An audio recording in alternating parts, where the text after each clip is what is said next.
43절부터 53절에 있는 말씀을 이 시간 한번 생각해 보겠습니다.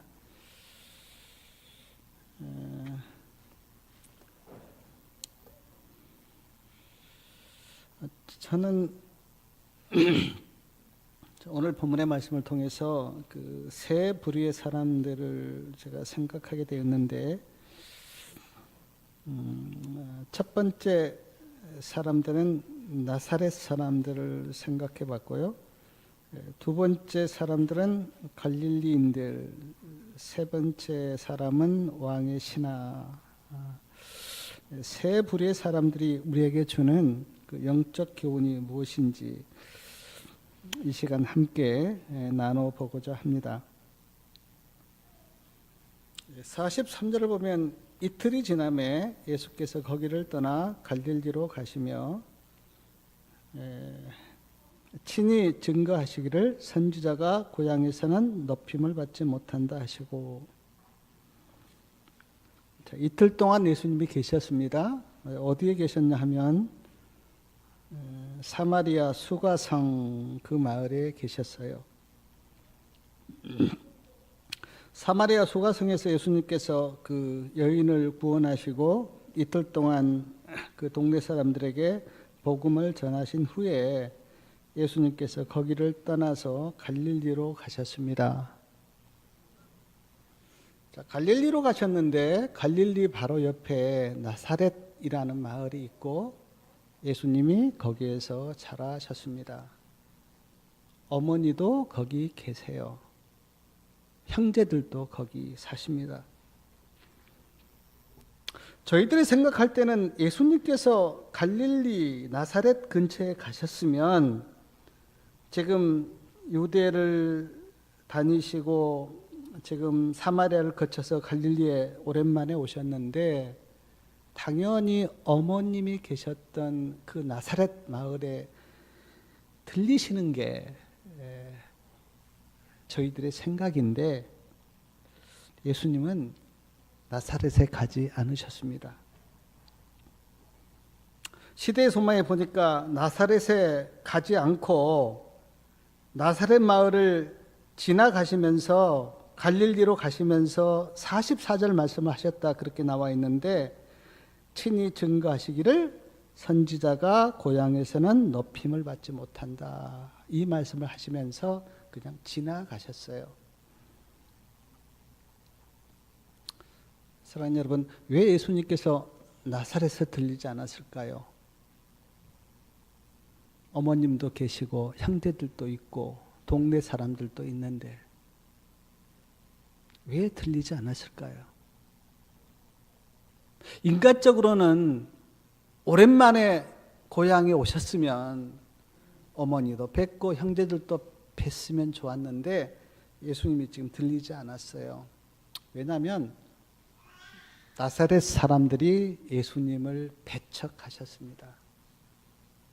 그 배척한 말씀이 누가복음 4장에 나오는데, 예수님께서 나사렛 회당에 들어가셔서 이사야 61장 1절과 2절 말씀을 낭독하시면서 이 말씀이 오늘날 너희에게 응했다 그렇게 말씀하셨을 때 나사렛 사람들이 막 분을 내면서 예수님을 단에서 끌어내서 막 끌고 가서 낭떠러지기에 떨어뜨리려고 했던 그런 일을 당하시면서 예수님의 마음에 나사렛 사람들이 자신을 배척하고 또 미워한다고 하는 것을 깨닫고 예수님께서 나사렛에 가지 않으셨습니다.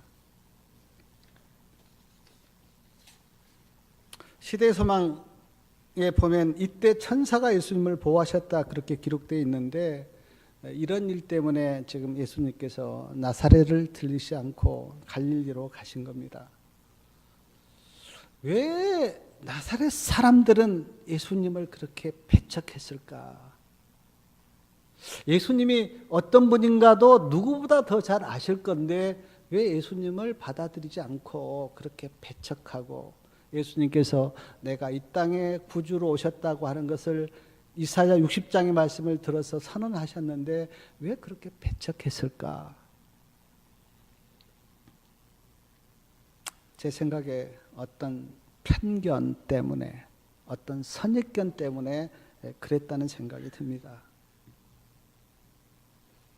우리는 오늘 예수님을 볼 때 예수님께서 참 어떻게 잘하셨는지 우리는 잘 모르지만, 그러나 나사렛 사람들은 다 봤잖아요. 그리고 목수라고 하는 것도 알잖아요. 자기 아버지가 목수고 요셉이 목수고 예수님도 30년 가까이 목수 일을 했다고 하는 것을 알고 나사렛 사람들이 예수님이 메시아라고 이야기하니까 배척하면서 네가 무슨 메시아냐? 우리는 네가 목수라고 하는 거 다 아는데, 그러면서 선입견과 편견을 가지고 예수님을 배척한 것입니다. 사도행전 9장에 보면 사도 바울이 다메섹으로 가는 길에 예수님을 만났습니다. 그리고 그리스도인이 되었어요. 근데 사람들이 사도 바울이 예수님을 만나서 그리스도인이 되었다고 하는 것을 잘 믿으려고 하지 않습니다. 그때 이제 바나바가 굉장히 존경받는 사람이었는데, 바나바가 아니 사도 바울이 그리스도인 된 건 맞다고 그렇게 가서 이야기했는데도 믿으려고 하지 않아요. 왜냐하면 사도 바울에 대한 편견과 선입견을 가지고 있었기 때문에. 우리가 잘 아는 존스 와그너 목사님이 1888년에 기별을 전했는데, 우리가 증언해 보면 존스 와그너 목사님이 전한 그 기별을 특히 지도자들이 받아들이지 않았어요. 왜냐하면 젊은 목사에 대한 편견과 선입견 때문에.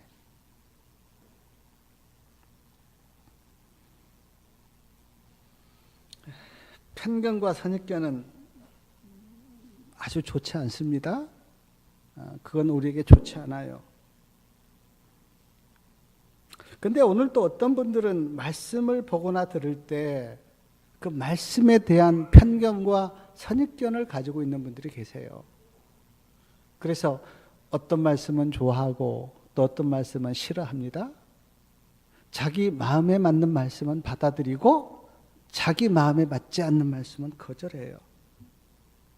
말씀에 대한 편견과 선입견을 가지고 대하는 사람들이 있는 것을 보는데 참 가슴 아픈 일입니다. 하나님이 율법에 대한 말씀도 주셨고 복음에 대한 말씀도 하나님이 주셨어요. 다 하나님이 주신 말씀입니다. 율법에 대한 말씀만 하나님이 주신 것도 아니고 또 복음에 대한 말씀만 주신 것도 아니고 하나님이 다 주신 말씀이에요. 그래서 우리는 이 하나님이 주신 말씀을 편견 없이 내 어떤 선입견 없이 받아들여야 하는데, 그렇지 못한 사람들이 있고, 그래서 정로를 가지 못하고 한쪽으로 치우치는 사람이 있어요. 자기가 가지고 있는 편견이나 선입견 때문에.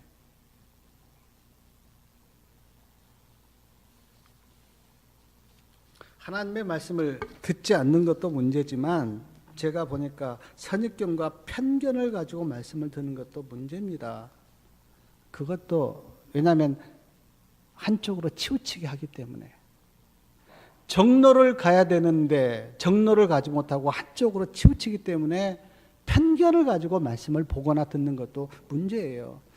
저는 그 사무엘 생각을 해봤는데, 사무엘은 이렇게 고백했습니다. 말씀하옵소서 주의 종이 듣겠나이다.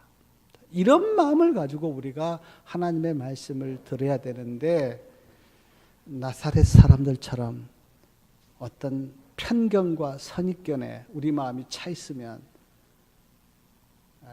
다른 쪽의 말씀은 들어오지가 않아요.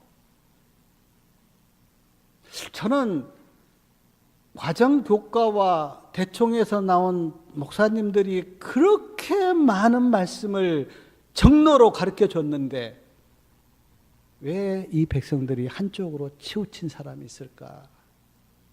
가슴 아파요. 그리고 논쟁합니다. 율법이 맞느냐, 믿음이 맞느냐, 행함이 맞느냐, 믿음이 맞느냐. 말씀을 선입견과 편견을 가지고 보기 때문에. 그런데 나사렛 사람들이 예수님을 선입견이나 편견을 가지고 대했기 때문에 예수님께서 내가 메시아야, 내가 그리스도야라고 이야기했었을 때 그들이 막 분을 내면서 네가 목수인데, 목수의 아들인데 네가 어떻게 메시아야, 예수님을 배척하고. 그래서 예수님께서 고향에 들리지 않았어요. 그냥 지나가셨습니다. 오늘 말씀에 보면 두 번째 사람들이 나오는데 45절 말씀을 좀 보겠습니다. 자, 45절 말씀을 좀 같이 읽겠습니다. 갈릴리에 이르심에, 자, 요한복음 4장 45절이요.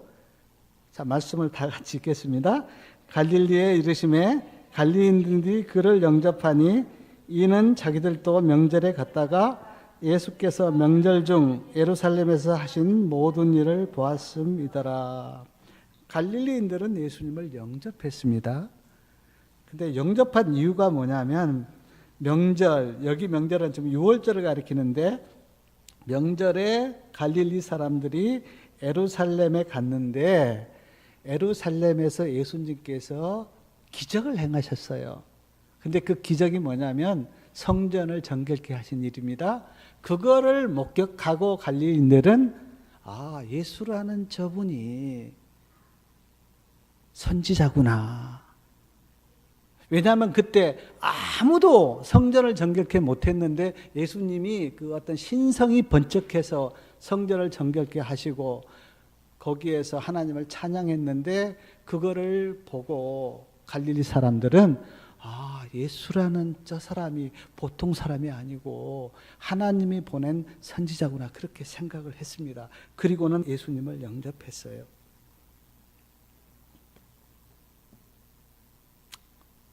다시 말씀드리면 표적을 보고 예수님을 믿은 겁니다. 사랑 여러분, 표적을 보고 예수님을 믿는 것 잘못입니까? 잘못 아닙니다. 예수님께서 많은 표적과 이적을 보여주셨는데 그 표적을 보고 예수님이 누구신지 알라고 그렇게 보여줬거든요. 표적 보고 믿는 것 잘못 아닙니다. 표적 보고 믿으라고 예수님께서 표적을 행하셨어요. 근데 문제는 우리의 믿음이 표적에만 머물러 있으면 어떻습니까? 표적에만. 그러니까 우리의 믿음이 표적을 보고 예수님께 갔다가 예수님께서 하신 말씀으로 우리의 믿음이 옮겨가야 되는데 표적에만 우리의 믿음이 머물러 있으면 그것은 예수님께서 원하시지 않습니다. 표적을 보고 예수님께 왔다가 그 다음에는 예수님께서 하신 말씀으로 우리의 믿음이 옮겨가기를 바라시는 게 예수님의 뜻이에요. 왜냐하면 표적이 나를 구원합니까? 아니요. 말씀이 나를 구원합니다. 표적을 믿는 것이 믿음입니까? 아니요. 말씀을 믿는 것이 믿음입니다. 자, 예를 제가 들어보면 출애굽을 한 이스라엘 백성들이 하나님께서 그들에게 많은 표적과 이적을 보여주셨어요. 아신 것처럼 불기둥과 구름기둥, 또 반석에서 물이 나게 하시고 만나도 내려주시고 많은 표적을 보여주셨고 이스라엘 백성들이 표적을 봤는데 우리가 알다시피 이스라엘 백성들의 믿음이 표적에만 머물러 있었기 때문에 표적을 볼 때는 그들이 막 찬양하고 좋아했어요. 근데 며칠 동안 표적이 안 보이면 어떻습니까? 불평하고 원망했어요. 가데스 반역을 아실 건데 왜 가데스 반역이 일어났습니까? 왜 가데스 반역이 일어났어요? 말씀을 믿지 않았기 때문에. 하나님께서 이스라엘 백성들에게 가나안 땅을 주겠다고 하는 말씀을 믿었다면 가데스 반역이 일어나지 않았을 텐데, 하나님의 말씀을 믿지 않고 가데스는 바로 건너 이스라엘 땅이 보이는데 하나님의 말씀을 믿지 않았기 때문에 거의 대다수가 우리는 가나안 땅에 못 들어간다고, 그들이 가데스 반역을 이렇게 일으킨 거 아니겠어요? 표적을 믿는 것은요, 정말 하나님이 원하시는 믿음이 아닙니다. 말씀으로 우리의 믿음이 옮겨가야 돼요. 마태복음 12장 39절에 보면 서기관과 바리새인들이 표적을 보여달라고 예수님께 요구했었을 때 예수님께서 그걸 거절하셨어요. 그리고 이렇게 말씀하셨어요. 요나의 표적밖에는 내가 너희에게 보여줄 표적이 없다. 예수님께서 신문을 받으실 때도 헤롯이 내가 그리스도이면 표적을 보여달라고 요구했지만 예수님께서 거절하셨습니다. 표적을 보여주지 않았어요. 왜냐하면 표적이 나를 구원하는 것이 아니기 때문에. 우리가 구원받으려면 하나님의 말씀을 믿어야 됩니다. 말씀이 나를 구원하세요.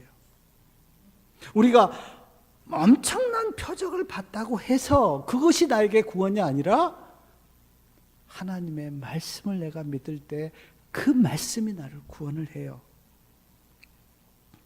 근데 갈릴리인들이 예수님을 영접하기는 했는데 그들이 영접한 이유가 뭐냐면 표적을 보고. 근데 갈릴리인들이 믿었던 그 믿음이 그러면 과연 끝까지 그들을 구원했는가? 아닙니다. 그들은 또 예수님을 떠났어요. 말씀을 따라온 사람들은 구원에 이르렀지만, 그러나 그 한 번 표적 보고 예수님께 왔던 사람은 나중에 다 떠나갔어요. 자, 46절에 보니까 예수님께서 어디로 가시냐면요, 46절에 보면 예수님이 어디로 가십니까? 갈릴리 가나로 가십니다. 그 갈릴리 가나는 예수님께서 전에 물을 포도주로 만드신 곳이에요. 예수님께서 갈릴리 가나에 계시는데 누가 예수님께 왔냐면, 누가 왔습니까? 왕의 신하가 가버나움에서 예수님을 찾아왔습니다. 찾아온 이유가 뭡니까? 그 아들이 죽을 병에 걸렸어요. 거의 그 47절 끝에 보면 거의 죽게 되었습니다. 그렇게 나오잖아요. 죽을 병에 걸린 겁니다. 아버지가 아들이 죽게 되었으니 그 마음이 어떻겠어요? 그래서 지금 예수님을 찾아온 겁니다. 가버나움에서 지금 예수님을 찾아왔어요. 그리고 47절에 보니까 예수님께 이렇게 이야기합니다. 예수님, 좀 우리 집에 가셔서 내려오셔서 내 아들의 병을 고쳐주십시오. 그렇게 간청을 해요.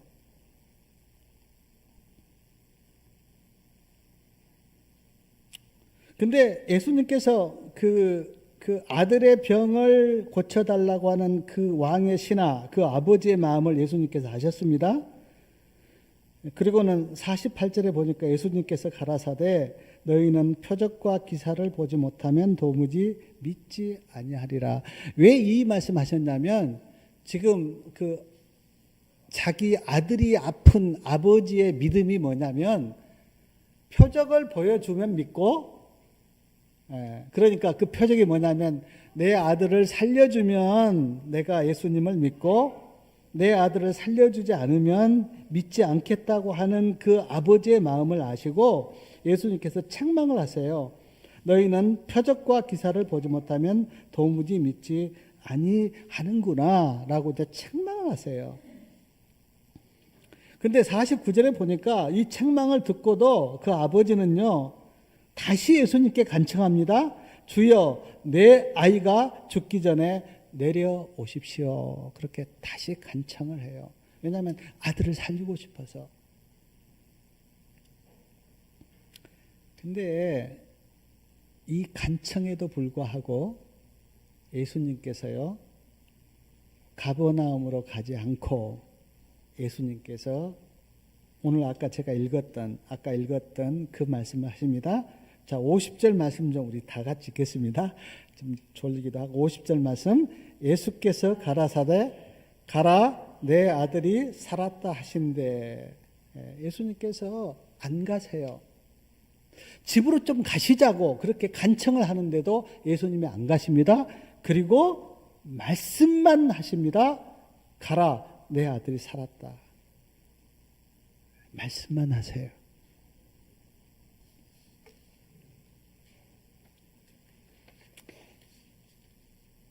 왜 예수님께서 말씀만 하시는가? 예수님의 말씀을 믿기를 원하는 게 그게 예수님의 뜻이었습니다. 표적을 보여주면 믿겠다고 하는 그 아버지의 마음을 주님께서 돌이키시기 위해서 가서 표적을 보여주지 않고 그냥 말씀만 하세요. 가라 내 아들이 살았다. 말씀만 하세요. 내가 너에게 한 내 말을 믿으라. 이것이 예수님의 뜻이었어요. 내 말을 믿으라. 표적 그것 기다리지 말고 내가 너에게 한 내 말을 내가 믿으라. 근데 50절 그 하단에 보니까 그 사람이 예수의 하신 말씀을 믿고 가더니,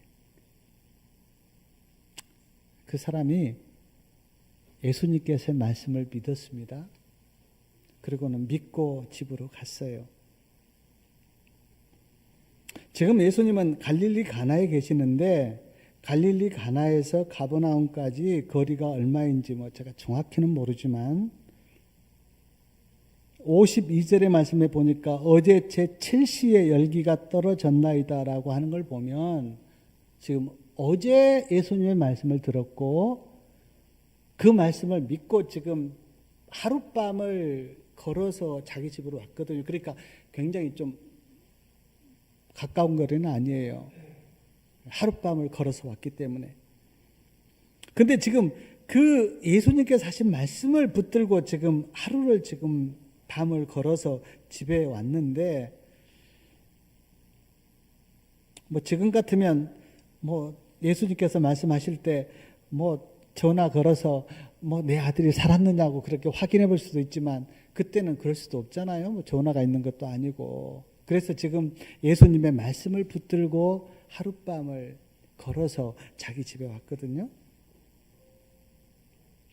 근데 51절에 보니까 자기 집으로 내려오는 길에 누구를 만났습니까? 종을 만났습니다. 근데 종이 이렇게 이야기하는 겁니다. 아이가 살았습니다. 아이가 살아났습니다. 아버지가 종에게 묻습니다. 언제 살았느냐? 그렇게 물어요. 종이 대답합니다. 어제 제 7시에 열기가 떨어졌습니다. 어제 제 7시에 열기가 떨어졌습니다. 근데 어제 제 7시가 예수님께서 내 아이가 살았다라고 말씀하신 그때입니다. 어제 제 7시가 예수님께서 내 아이가 살았다고 말씀하신 그 시간, 그 순간 죽어가는 아들이 살아났고 그 아버지는 내 아들이 살았다고 하는 말씀을 붙들고 지금 집으로 오다가 종을 만나서 지금 확인을 한 겁니다. 저는 이 말씀을 제가 이렇게 묵상하면서 한번 그 장면을 제가 생각해 봤어요. 아버지가 어제 제 7시에 아들이 살아났다고 하는 그 말을 종으로부터 들었을 때 아버지가 얼마나 감격했을까. 예수님께서 말씀하신 그 순간 내 아들이 살았다고 하는 것을 아버지가 이제 듣고는 그 아버지 마음이 어땠을까? 그 예수님의 말씀의 능력에 얼마나 감격했을까? 그리고 죽어가는 그 아들이 내가 예수님을 만나서 예수님이 이렇게 말씀하셨는데 그 순간 네가 살았다고 하는 그 자초지정을 아들이 듣고 그 아들은 예수님의 말씀에 얼마나 감격했을까? 그리고 이 모든 것을 듣고 그 집안 사람들은 얼마나 감격하고 기뻤을까? 그래서요, 거기 53절 말씀 좀 보십시오. 자, 53절 말씀 좀 다 같이 읽겠습니다. 아비가 예수께서 내 아들이 살았다 말씀하신 그때인 줄 알고 자기와 그 온 집이 다 믿으니라. 감격하고 믿었어요. 예수님이 말씀하시니까 그 말씀이 이렇게 이루어졌구나. 주님께서 말씀하시니까 그 말씀이 그대로 되었구나.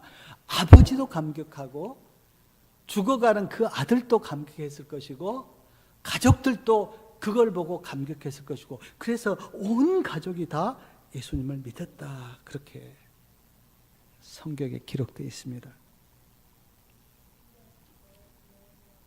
사랑하는 성도 여러분, 믿는 자의 감격이 무엇일까요? 말씀을 믿고 예수님을 믿고 있는 자의 감격이 무엇일까요? 물론 자녀들이 잘 되고 사업이 잘 되고 몸이 건강하는 것도 감격이겠지만, 그러나 말씀을 믿고 있는 믿는 자의 감격이 뭘까요? 내가 하나님의 말씀을 이렇게 믿고 살아보니까 이 말씀이 이렇게 나에게 이루어졌습니다라고 하는 그 감격, 그것이 믿는 자가 진짜 찾아야 할 감격이 아닙니까? 하나님의 말씀을 믿지 않는 세상 사람들은 경험할 수 없지만 하나님의 말씀을 믿는 저와 우리 성도님들은 내가 이렇게 하나님의 말씀을 믿고 살아보니까 이 말씀이 나에게 이렇게 이루어졌다고 하는 그 감격이 우리에게 없다면 우리가 어디에서 감격을 느끼겠습니까? 저는 그 옛날에 D.L. 무디에 대한 이야기를 제가 들은 적이 있는데, 그 20세기의 최고의 전도자 아닙니까? 200만 명을 전도했다고 하는데, 그 D.L. 무디의 성경에는요, 여러 곳에 이렇게 그 표시가 돼 있다 그래요. 내가 이 말씀을 믿고 살아보니까 이 말씀이 나에게 이루어졌습니다.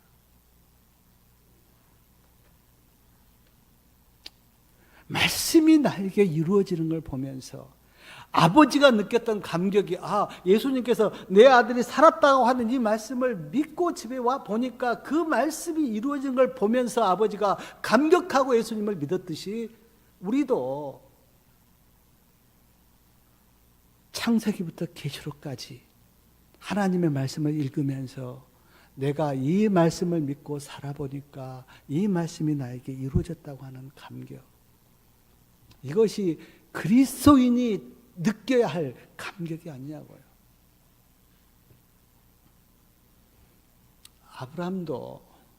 아브라함도 말씀이 이루어진 걸 보면서 감격했잖아요. 내 씨가 있을 것이라고 하는 말씀이 25년 후에 이루어진 걸 보면서, 사라도 마찬가지고요, 모세도 마찬가지고요,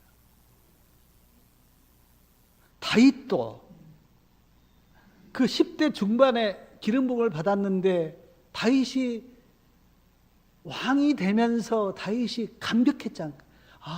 하나님의 말씀이 나에게 이렇게 이루어지는구나. 전혀 이루어지지 않을 상황인데 사울이 물러나고 다윗이 왕이 된다고 하는 것은 누구도 생각하지 못한 그런 하나님의 말씀이 이루어진 걸 보면서 다윗도 감격했지 않았겠어요? 아이를 낳을 수 없는 마리아가 성령으로 잉태하고 말씀이 이루어진 걸 보면서 마리아도 감격하지 않았겠어요?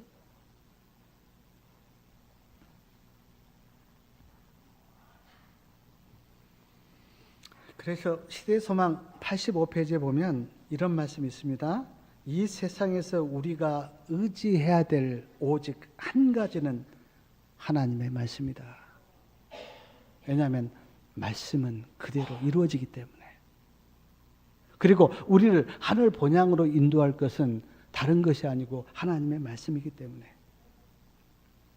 가래뽑기월 1권 55페이지에 보면 사단의 최후의 기만은 애언의 신의 증언을 무력하게 하는 것이다.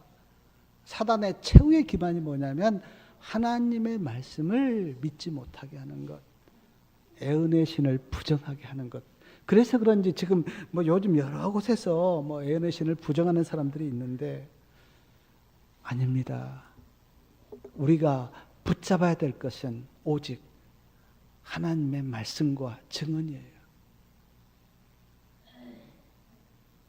이 세상에 어떤 것도 보장이 없어요. 그런데 하나님의 말씀은 반드시 이루어지고 증언의 말씀은 그대로 되기 때문에 우리가 증언의 말씀과 하나님의 말씀을 붙잡아야 돼요. 저는 그 말씀을 붙들고 지금 갈릴리 가나에서 그 가버나움 집으로 그 말씀을 붙들고 오는 아버지를 제가 이렇게 생각하면서 이런 생각 해봤어요. 지금 저녁내 지금 가라, 내 아들이 살았다고 하는 말씀 붙들고 지금 집으로 오는데 사탄이 유혹하지 않았을까? 사탄이 가만두었을까? 사탄이 하는 일은 유혹하고 의심을 넣어주는 게 사탄의 일인데 지금 말씀 붙들고 갈릴리 가나에서 가버나움까지 오는 그 아버지에게 사탄이 어떻게 유혹했을까? 아마 이렇게 유혹했을 것 같아요. 너 진짜로 예수님 말씀 믿느냐?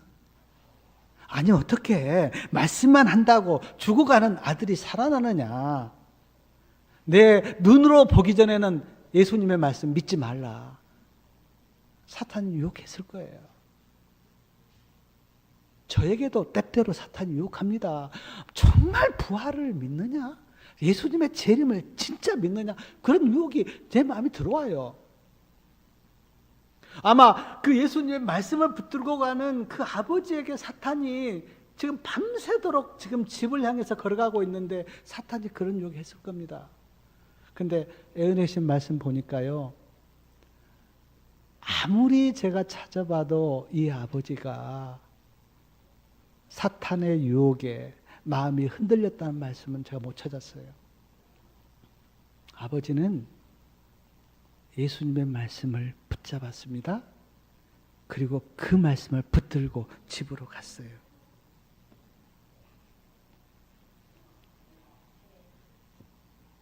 그리고 또 하나, 지금 말씀을 붙들고 밤새도록 걸어가는 이 아버지의 그 여정을 제가 이렇게 보면서 저와 우리 성도님들이 하나님의 말씀 믿고 지금 하늘 본향으로 가는데 어려움이 있잖아요. 고난도 있지 않습니까? 힘든 일도 있지 않습니까? 아버지가 지금 아들이 죽어가는데 지금 예수님 말씀 주신 말씀 붙들고 집으로 가는데 잠이 오겠습니까? 어떻게 쉴 수가 있겠어요? 내 아들이 지금 죽어가는 지금 그걸 보고 왔는데 그래서 말씀 붙들고 가는데 그 아버지의 여정이 우리가 하나님 말씀 붙들고 가는 우리의 여정과 비슷하지 않나 저는 그런 생각 해봤어요. 우리도 지금 우리가 오직 붙들고 갈 것은 하나님의 말씀인데 지금 하나님 말씀 붙들고 하늘 본향을 향해서 가는 우리의 여정에 고난도 있고 어려움도 있고요. 힘든 것도 있고요. 때때로 낭망이 될 때도 있고요. 그러나 저는 오늘 말씀 제가 묵상하면서 그러나 우리는 이 아버지처럼 끝까지 우리에게 주신 예수님 말씀 붙들고 하늘 본향을 향해서 우리가 갈 때 그 여정이 비슷한 것 같아요. 사람들이 왜 이렇게 영적으로 참 많이 흔들리는가? 요즘 보니까 참 영적으로 많이 흔들려요. 뭐 이러면 좋을까 저러면 좋을까 어떻게 하면 구원받을까 영적으로 많이 흔들리는데 왜 이렇게 사람들이 많이 흔들리는가? 하나님의 말씀을 믿음으로 붙들지 않기 때문에 하나님의 말씀을 붙들지 않기 때문에 어떤 사람은 세상 유행에 흔들리고 쾌락에 흔들리고 물질에 흔들리고 사람들의 말에 흔들리고 그러나 정말 하나님의 말씀을 내가 믿음으로 붙잡으면 아버지가 지금 죽어가는 아들을 둔 아버지가 예수님 말씀 붙들고 믿음으로 갔듯이 정말 우리가 하나님의 말씀을 붙잡으면요 흔들 사람이 없잖아요. 그 영혼을 흔들 수가 없잖아요. 하나님의 말씀을 정말 내가 붙잡으면 성경 주석 4권 1161페이지에 보니까 그 인을 이렇게 설명을 했더라고요. 인이란 진리에 굳게 서서 흔들리지 않는 것이다. 그게 인 맞는 겁니다. 인 맞는 거. 우리가 인을 맞아야 되는데 그 인 맞는 게 뭐냐면 하나님의 말씀을 내가 굳게 붙들고 흔들리지 않는 상태. 그게 인 맞은 상태예요.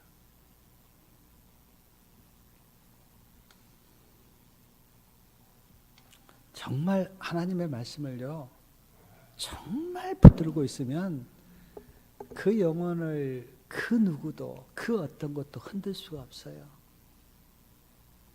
죽음도 곤고도 핍박도 환난도 하나님의 말씀을 붙들고 있는 사람은 흔들 수가 없습니다. 로마서 8장에 보면 그런 말씀 나오잖아요. 누가 그리스도의 사랑에서 우리를 끊으리요? 환난이나 곤고나 핍박이나 기근이나 아무것도 그리스도에게서 우리를 끊을 수 없느니라. 말씀 붙들고 있기 때문에 주님 붙들고 있기 때문에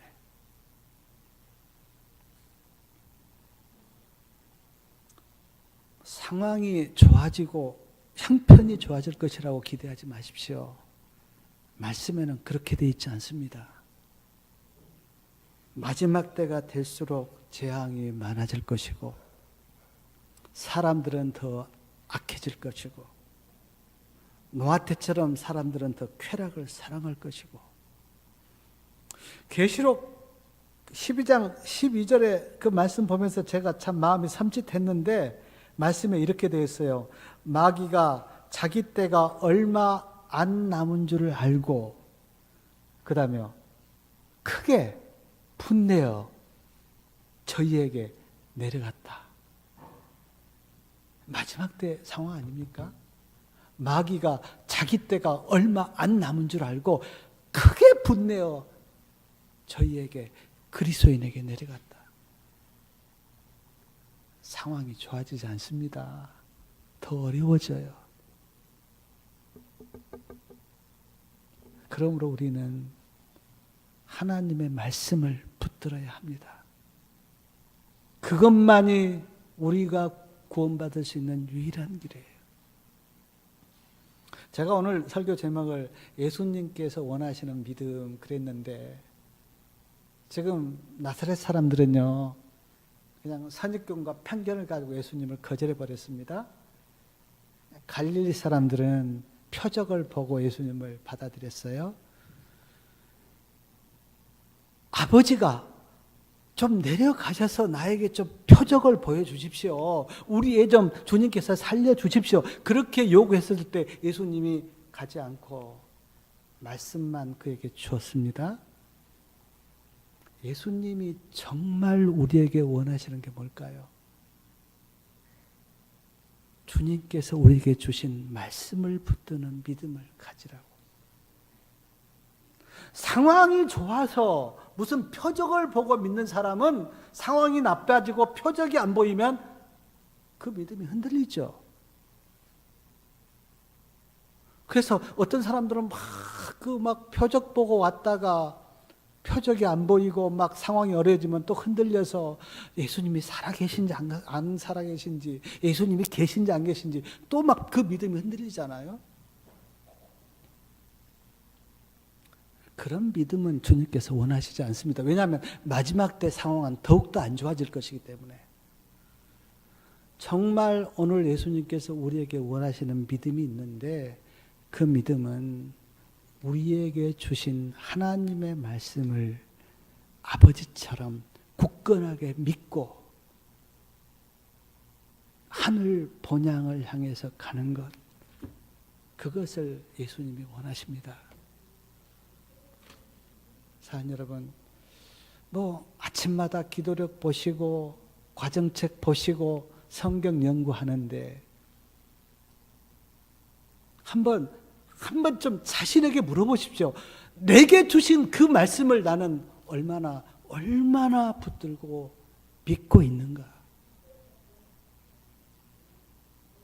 만약 우리가 지금까지 우리에게 주신 그 말씀을 정말 내가 믿음으로 붙들었다면 왜 우리가 흔들리며, 왜 우리의 믿음이 연약하며, 왜 우리가 자꾸 넘어지며 이상하지 않습니까? 우리가 그 주신 말씀을 내가 아버지처럼 붙들었다면 말이에요. 근데 저나 우리 성도님들 몇 말씀이나 붙들고 사십니까? 수없이 말씀을 들었고 보고 우리가 읽었는데 지금 아버지는 지금 한 말씀, 가라 내 아들이 살았다, 지금 한 말씀 붙들고 그냥 집으로 믿음으로 가셨는데 우리는 지금 수없는 말씀을 들었는데 몇 말씀이나 붙들고 계세요?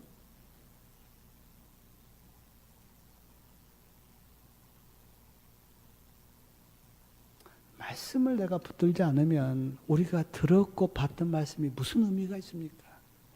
말씀을 붙들지 않는데 믿음으로. 오늘 요한복음 4장에 이 말씀 좀 기억하면서 우리가 들었고 보고 또 그랬던 그 말씀 좀 믿음으로 붙드시기 바랍니다. 그것이 예수님의 뜻이에요. 그리고 예수님은 그걸 원하십니다. 우리가 말씀 붙들지 않으면 말씀, 본 말씀, 들은 말씀, 또 내가 설교하고 그런 말씀 무슨 의미가 있어요? 아무 의미가 없는 거죠. 그냥 지식일 뿐이죠. 그런데 주님께서 우리에게 원하시고 주님이 바라시는 것은 주님이 나에게 주신 말씀, 그 말씀 내가 믿음으로 받고 그 말씀 붙들고 살라고 그렇게 주신 거예요.